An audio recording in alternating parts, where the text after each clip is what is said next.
साथ आगे ही रहना। एक बार फिर मुखातिब हूँ, यहाँ बहुत सारे लोग बटलाउस के होंगे, जोगबाई के होंगे, पहलगाम चौक के होंगे, जाकिर नगर के होंगे, ओखला हल्के के अलग अलग इलाकों में से आप आज आए होंगे तनैया जी को सुनने के लिए। और अभी हमारी बात हुई है वो रास्ते में है, क्योंकि लगातार बैक टू बैक प्रोग्राम्स लग रहे हैं, कहीं ना कहीं किसी न किसी कॉन्स्टिट्यूएंसी में होंगे। इस वजह से थोड़ी सी देरी हो गई उन्हें यहाँ आने। आपकी प्रोग्राम का हमारे लगा होता है, इंशाल्लाह बहुत जल्दी वो भी आपके बीच पहुँच जाएंगे। मैं अपनी कुछ बातें आपके सामने रखूंगी। देखिए पिछले 10 सालों में ओखला के जो हालात है वो आपके सामने किस तरीके से ओखला हल्के को, ओखला की आवाम को पिछले 10 सालों में लगातार मायूसी का सामना करना पड़ा है, लगातार निगलेक्ट किया गया है, लगातार डेवलपमेंट के नाम पर यहाँ पे कोई भी काम नहीं किया गया है पिछले 10 सालों में। मैं आपसे जमीनी मुद्दों पर बात करूंगी, क्योंकि जब भी इलेक्शन आता है तो ये जितनी पार्टियां हैं, चाहे आम आदमी पार्टी हो, चाहे बीजेपी हो, चाहे MIM हो, ये आपके बीच सिर्फ इलेक्शन में निकल कर आती है और आपसे कॉन्ट्रोवर्शियल बातें करती है, सिंपैथी की बुनियाद पर वोट मांगती है, झोली भला भला के वोट मांगती है, अल्लाह का वास्ता देकर वोट मांगती है, डरा धमका के वोट मांगती है। लेकिन जिस दिन रिजल्ट आ जाता है उसके अगले दिन से 5 साल तक हमारा वही परेशानी, हमारा वही रोना रहता है कि मेरी सड़क नहीं बन रही, मेरा सिग्नल हो जाए, मेरे बिजली का मीटर नहीं लगा, मेरे घर में पानी नहीं आ रहा, मैं ट्रैफिक से परेशान हूँ, हमारे इलाके में नशाखोरी बहुत हो रही है। इलेक्शन के बाद हर तरीके का मुद्दा लाया जाता है उठा के, ताकि लोगों का दिमाग डेवलपमेंट के मुद्दे से भटक जाए, लोग विकास के ऊपर बात न करें, लोग जवाबदेही तय न करें कि विधायक जी ने 10 साल में ओखला में क्या काम करके दिए। आंखों में धूल छोड़ने का काम किया जाता है, बरगलाने का काम किया जाता है कि दूसरे मुद्दे उठा दो इलेक्शन में, ताकि कोई डेवलपमेंट की बात ही ना हो। शर्म का मुकाम है आज की तारीख में कि 10 साल से सत्ता में बैठे विधायक साहब आज भी आप सबको बीजेपी का डर दिखा दिखा के वोट मांग रहे हैं। दूसरे वोट को वरना बीजेपी आ जाएगी। वो माए नहीं कहती थी बच्चों से अपने कि सो जाओ वरना बब्बर आ जाएगा, सो जाओ वरना शेर आ जाएगा। वही हाल विधायक जी ने यहाँ क्या मामला कर रखा है कि मुझे वोट दे दो वरना बीजेपी आ जाएगी। 10 साल के सत्ता में बैठे विधायक अपने काम की बुनियाद पे आज भी वोट नहीं मांग पा रहे, आज भी बीजेपी का डर दिखा के वोट मांग रहे हैं। उधर मोदी जी कहते हैं कि हिंदू खतरे में है, इधर अमानतुल्लाह कह रहे हैं मुसलमान खतरे में है। असल खतरे में तो ये दोनों है, उनकी गद्दी चलने वाली है बहुत जल्द। लगातार 10 साल से केजरीवाल जी कह रहे हैं कि हमने दिल्ली में 99% पानी पहुंचा दिया। या तो ये बहुत बड़े झूठे हैं या उन्होंने ओखला को इस 1% में रखा है जहां उन्होंने पानी की एक बूंद नहीं दी है 10 सालों में। नहीं, सीवर का पानी दिए हैं। वो कहते हैं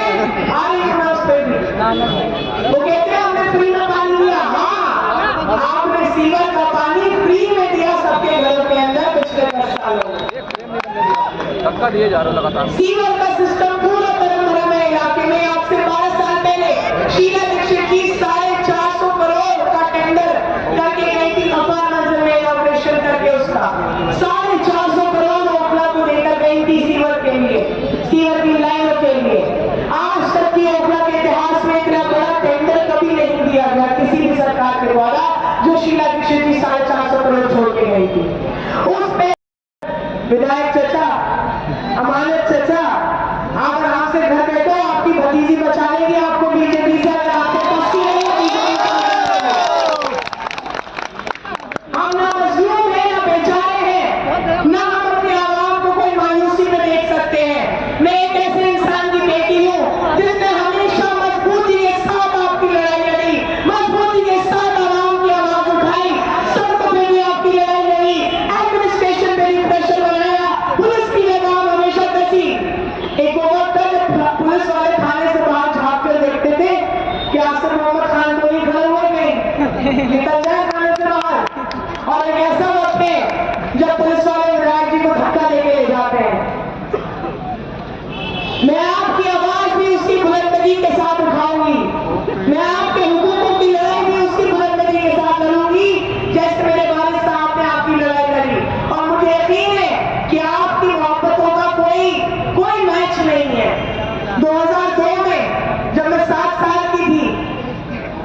आपको याद होगा मेरे वालिद साहब जेल में थे, काउंसलर का इलेक्शन हुआ था, तब एक प्रथा होती थी, एक रिवाज होता था कि जो नेता है उसको लड्डुओं में तोला जाता था, सिक्कों में या फूलों में तोला जाता था। तब गुजरात में दंगे हुए थे और यहाँ की आवाम ने अपने खून से मुझे तोला था। यहाँ ब्लड डोनेशन ड्राइव लगाई गई थी, अपना खून लोगों ने दिया था। मेरा कुछ 24 किलो वजन था उस वक्त, 30 किलो तक खून पहुंच गया था और फिर वो ब्लड जो है वो गुजरात भेजा गया था वहां के राइट ब्रिटिश के। 1995 इस मोहब्बत का कोई मैच ही नहीं है, कोई मेल ही नहीं है जो ओखला की आवाम ने जो मोहब्बत हमेशा मुझे और मेरे वालिद साहब को जिस मोहब्बत से नवाजा।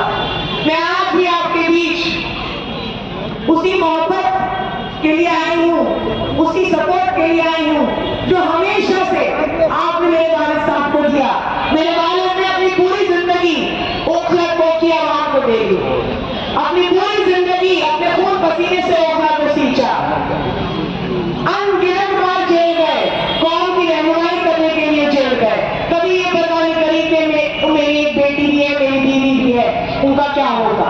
हमेशा ये सोचा कि मेरी कौम मुझे उम्मीद से यहाँ लाई है, मुझे उम्मीद से अपने रहनुमा बनाए हैं, मुझे उनकी आवाज उठानी है, मुझे उनके लिए हक की लड़ाई लड़नी है। आज 10 साल बाद भी लास्ट में बोले लोग तकलीफ का मुकाम है पहुंच पाए कि केजरीवाल जी जिनको यहाँ के लोग, यहाँ की आवाम अपना मसीहा समझ बैठे थे, अपना मसीहा बना बैठे थे। आपने देखा पिछले कुछ सालों में लगातार एंटी मुस्लिम आइडियोलॉजी, मुस्लिम विरोधी सोच उनके सामने आती रही है। मैं सीएनआरसी की बात करूं, जब सात रातों में हमारी खवातीनें, हमारी माएं बहनें शाहीन बाग सड़क पर खड़ी रहती थी, सीएनआरसी का प्रोटेस्ट होता था, उस वक्त पर आप भी वहां होते थे, मैं भी वहां होती थी। लेकिन उस वक्त पर केजरीवाल जी क्या कहते थे कि दिल्ली पुलिस मेरे अंदर कर दो, 1 घंटे के लिए पूरा प्रोटेस्ट करवा कर फेंक दूंगा। ये सारी खवातीन जो यहाँ बैठी है, बिरयानी के लिए बैठी है, 100 रुपए लेकर बैठी है, इन सबको यहाँ से खाली करा दूंगा। आज की सीओ की लाइनें चल रही है, ये उसी टेंडर का काम है जो 5 साल पहले श्री जी लेकर गई थी। आज भी वो काम मुकम्मल तो छोड़िए, 10-20% भी शायद वो काम नहीं हुआ है। पूरा हाल खराब है। जहाँ पे 12 इंची के सीवर के पाइप डलने चाहिए, वहाँ ठेकेदार 6-6 इंची के पाइप डाल रहा है, अपनी जेबों में कमीशन भर रहा है आधा। जहाँ जीटीएम बननी है वहाँ 8-8 हजार की डिमांड करी जाती है दुकानदारों से और यहाँ के आवाम से कि जो 5,000, 6,000, 8,000 देगा उसकी जीटी बनेगी, वरना जीटी नहीं बनेगी। करप्शन का ये आलम है यहाँ पर कि बिजली के मीटर के लिए आवाम इस कदर जूझ रही है। PSCS डिपार्टमेंट जो विधायक जी के अंदर आता है वो 50,000, 1 लाख, 2 लाख रुपए रिश्वत लेकर मीटर लगा रहे हैं। सही है। आज भी लोग परेशान है कि उनके घरों में मीटर नहीं लग पाए। अभी आप उनकी टेबल पे जाके 1 लाख की गड्डी रख दो तो बिना किसी परेशानी के मीटर लग जाएगा। वरना PSCS वाले कहते हैं कि MCD की NOC लेकर आओ। मानते हैं MCD की सही बात है, सही है भाई, आराम से खड़े हो जाओ। आंखों में धूल झोंकने का काम करते हैं। अनऑथराइज्ड एरिया में MCD NOC दे नहीं सकती, लेकिन विधायक जी की जितनी बिल्डिंगें बनी हुई हैं, जितनी बिल्डिंगें विधायक साहब या उनके रिश्तेदारों ने, उनके भाइयों ने, उनके चचेरे भाई, उनके सालों में, उनके सब रिश्तेदारों ने जितनी बिल्डिंगें बनाई है, सब पे बिना MCD की NOC के फ्री में मीटर लग गए हैं। लेकिन जूझता कौन है? आप लोग जूझते हैं, आवाम जूझती है, अपने घर में लीगल तरीके से बिजली चलाने के लिए जूझ रही है। लीगल तरीके से मीटर अप्लाई करती है तो वो मीटर के लिए मना करते हैं, फिर वो आपके घर में आके छापा मारते हैं कि ये 2 नंबर की बिजली चला रहा है, इसमें चलान लगाओ। 4-4, 5-5 लाख के चलान लगाए जाते हैं। फिर विधायक साहब अपने ऑफिस में चलान को सेटल कराने का कैंप लगाते हैं और कहते हैं कि 5 लाख का चलान 1 लाख में सेटल कर लो। उसमें से 50,000 रुपए विधायक जी की जेब में जाते हैं, 50,000 PSCS की जेब में जाते हैं। ये घोटाला मचा रखा है इन्होंने इलाके के अंदर।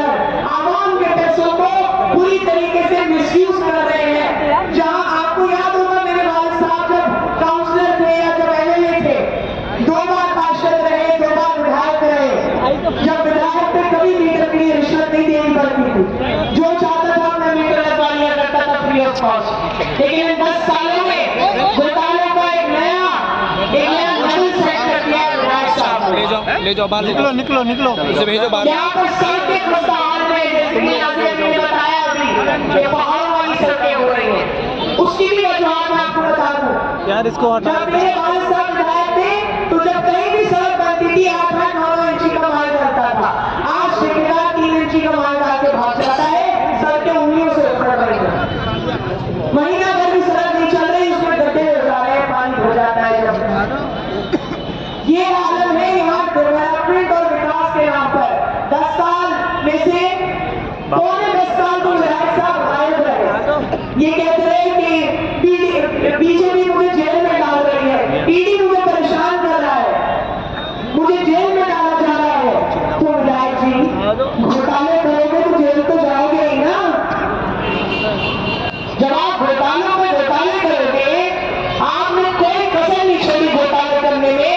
आप पे पैसों के गबन का आरोप है, मनी लॉन्ड्रिंग का आरोप है।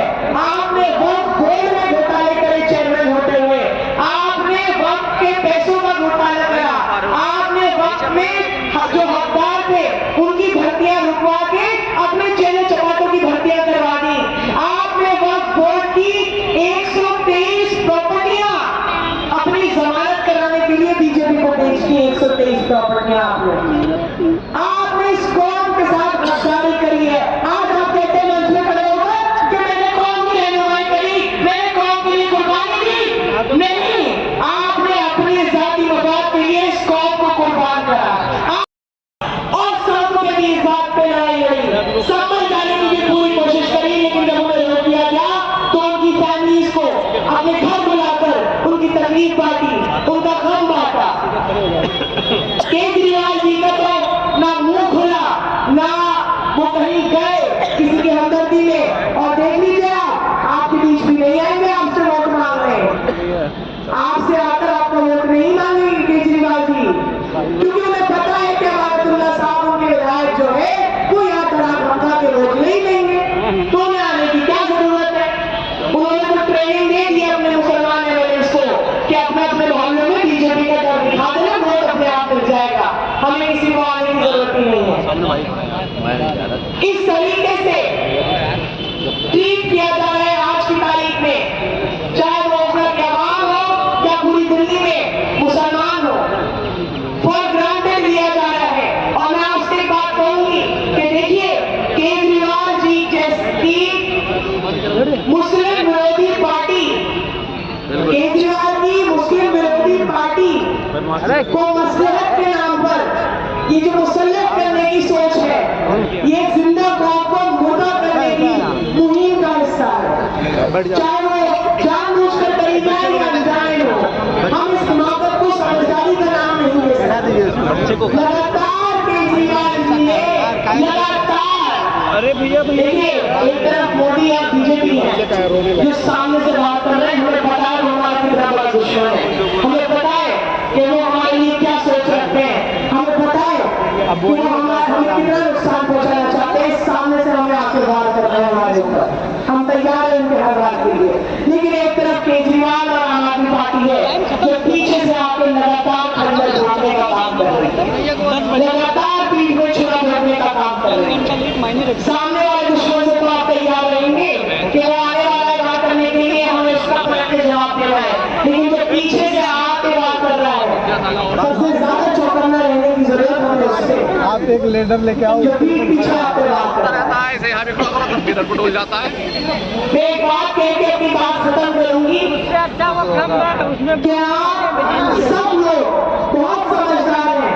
मुझे आपको कोई लाइन बाय लाइन पट्टी बनाने की जरूरत नहीं है। माशाल्लाह से सब मेरे यहाँ भाई हैं जो अपने अपने लेवल पे मजबूत हैं। जब कोरोना हुआ, पूरे मुल्क में महामारी हुई, आपने अपने अजीजों को खो दिया, हमने भी अपने अजीजों को खो दिया। बहुत तकलीफ का मंजर था, हॉस्पिटल के बाहर लाशें बिछी रहती थी। है क्या पानी? ऐसे वक्त पर केजरीवाल जी और सिसोदिया जी टीवी पर आकर ये कहते हैं कि ना मंदिर से ना गुरुद्वारे से ये मरकज वाले हैं जो कोरोना फैला रहे हैं, ये थूक के कोरोना फैला रहे हैं, ये तबलीगी जमात वाले थूक रहे हैं। कोरोना जिहाद, कोविड जिहाद, ये अल्फाज हमारी जमात के लिए इस्तेमाल करे गए।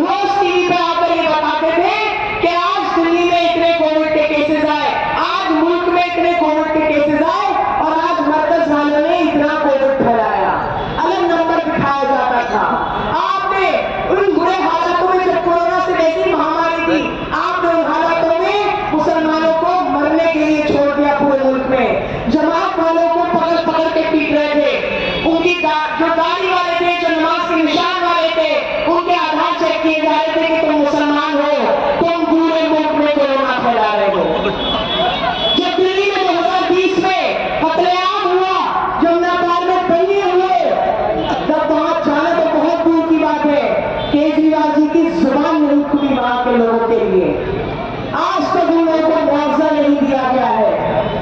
लगातार केजरीवाल जी ने वो ऐसा नहीं है कि मुसलमानों की सिर्फ आवाज नहीं उठाई, मुसलमानों के खिलाफ बोला है। अभी अभी का आप सुन लीजिए, जो महरौली से नरेश यादव जैसे आदमी को केजरीवाल जी टिकट देकर नवाजते हैं। नरेश यादव जैसा आम आदमी पार्टी का एमएलए जिसने कुरान की बेहुरमती करी, उसने कोर्ट ने सजा दी, दोषी करार किया, ऐसे आदमी को केजरीवाल जी टिकट से नवाजते हैं कि शाबाश तुमने बहुत अच्छा काम किया, ये तुम्हारा इनाम, ये तुम्हारा दिल्ली विधानसभा का। जब संभल में जामा मस्जिद और हादसा हुआ, हमारे 4 भाइयों को शहीद किया गया, उसी वक्त बांग्लादेश में माइनॉरिटी की ज्यादती हुई। केजरीवाल ने लंबा चौड़ा चिट्ठा लिख के डाला सोशल मीडिया पे कि सब जो बांग्लादेश में माइनॉरिटी की ज्यादती हो रही है वो गलत है। केजरीवाल